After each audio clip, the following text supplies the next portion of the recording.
नमस्कार। मेरा नाम है मल्लिकार्जुन वर्मा और आप देख रहे हैं टीएमकेएस हॉरर स्टोरीज। टीएमकेएस के इस सेक्शन में मैं आपसे कुछ स्टोरीज शेयर करूंगा। उसमें से कुछ तो रियल होंगी और कुछ काल्पनिक। अब आपको ये डिसाइड करना है कि कौन सी स्टोरी सच्ची है और कौन सी काल्पनिक।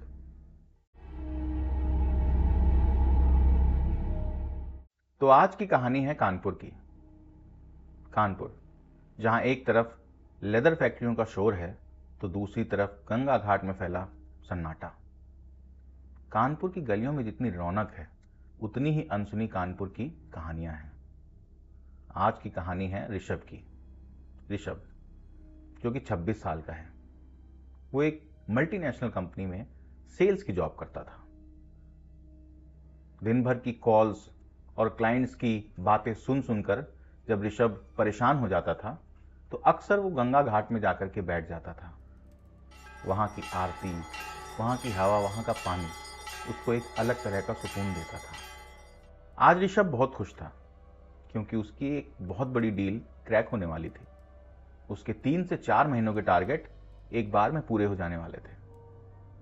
परसों उसकी मीटिंग थी, इसीलिए अपने मूड को थोड़ा शांत करने के लिए आज वो गंगा घाट किनारे फिर से गया था। आरती हो चुकी थी।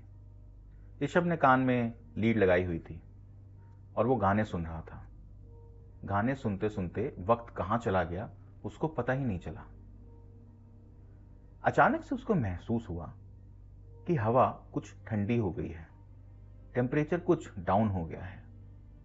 उसने इधर उधर देखा तो वहां कोई नहीं था। सब लोग वहां से जा चुके थे। अचानक से उसकी नजर नीचे बहते पानी में गई। अपनी परछाई के साथ साथ उसको अपने पीछे वहां कोई खड़ा हुआ दिखाई दिया। उसने पीछे मुड़कर देखा तो वहां कोई नहीं था। वो थोड़ा घबरा सा गया, लेकिन साइंटिफिक मूड का ऋषभ ये सब बातें मानता नहीं था। लेकिन उसको कहां पता था कि आज के बाद उसकी जिंदगी थोड़ी बदलने वाली है। सारी चीजों को इग्नोर करके ऋषभ फिर से एक बार म्यूजिक सुनने में लग गया। तभी उसको लगा कि किसी ने पीछे से उसको आवाज दी है। उसने पीछे मुड़ के देखा तो वहां कोई नहीं था। कुछ तो सोच करके वो वहां से एकदम से उठा और वहां से चला गया। उसको नहीं पता था कि आज के बाद शायद उसकी जिंदगी बदलने वाली है। अगले दिन ऋषभ की कानपुर में ही इलेक्ट्रिकल मार्केट में अपने एक डीलर के साथ मीटिंग थी। उसकी जो बड़ी डील थी उसके डॉक्यूमेंट्स उसको तैयार करने थे।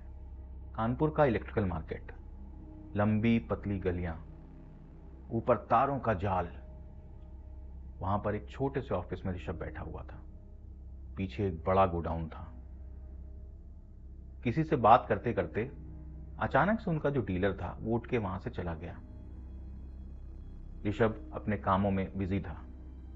अचानक से उसे फिर से वहां की हवा कुछ ठंडी महसूस हुई। ऋषभ को लगा कि क्योंकि ये गोडाउन अंदर है, यहां पर हो सकता है हवा ठंडी हो, तो वो फिर से अपने काम में लग गया। अचानक से उसको लगा कि उसके सामने कोई है, वही लंबा पतला साया। वो हल्का सा घबरा गया था। उसने आवाज दी, दीपक, दीपक। लेकिन वहां से किसी ने उसको पलट के जवाब नहीं दिया। तभी उसके कान में उसको महसूस हुआ कि कोई कह रहा है, वहां साइन मत करना, वहां साइन मत करना। तभी वो दुकानदार जिसके साथ वो बैठा था वो वापस आ गया। पता नहीं क्या सोच करके ऋषभ ने अपना लैपटॉप बंद किया और वहां से चला गया। ऋषभ कानपुर के कैंटोनमेंट एरिया में रहता था। कैंटोनमेंट एरिया, जहां लंबी खाली सड़कें, पुरानी इमारतें। ऋषभ को उस दिन घर जाने में बहुत लेट हो गया था। ऋषभ अपनी गाड़ी में चला जा रहा था। अचानक से एक जगह पर उसकी गाड़ी बंद पड़ गई। वो बाहर निकल के देखने जाने ही वाला था। अचानक से उसकी नज़र उसके रियर व्यू मिरर पे पड़ी। उसको लगा कि उसके पीछे फिर से वही साया खड़ा हुआ है। इस बार ऋषभ थोड़ा सा डर गया था, क्योंकि उस सड़क पर सिर्फ और सिर्फ ऋषभ ही था और कोई नहीं था। फिर भी ऋषभ ने हिम्मत करके एक बार फिर से पीछे देखा तो वहां कोई नहीं था। थोड़ी चैन की सांस ली ऋषभ ने और बाहर निकला गाड़ी चेक करने के लिए। थोड़ी दूर पर उसको फिर से वही साया दिखाई दिया। इस बार वो साया उसकी तरफ बढ़ रहा था।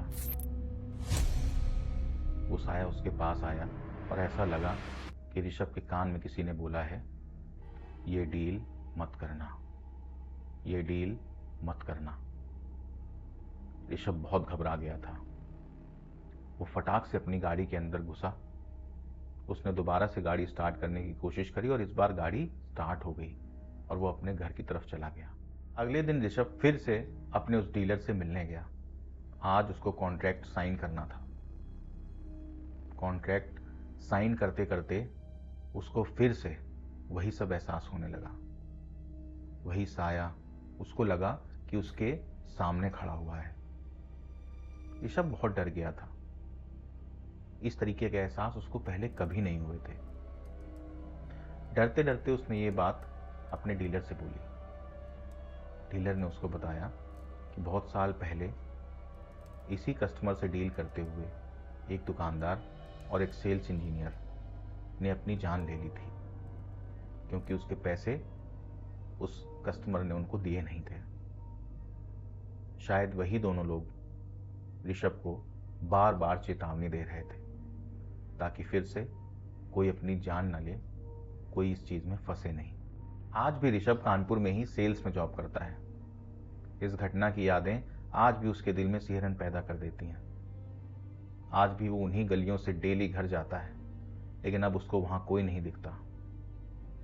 ऋषभ भी अब होशियार हो गया है। अब वो सारी चीजें चेक करने के बाद ही कोई डील साइन करता है। तो ये थी आज की कहानी। अब आप बताइए गाइज, क्या ये कहानी सच है या फिर काल्पनिक है? मिलते हैं TMKS हॉरर स्टोरीज के अगले एपिसोड में। तब तक के लिए गुड नाइट, टेक केयर।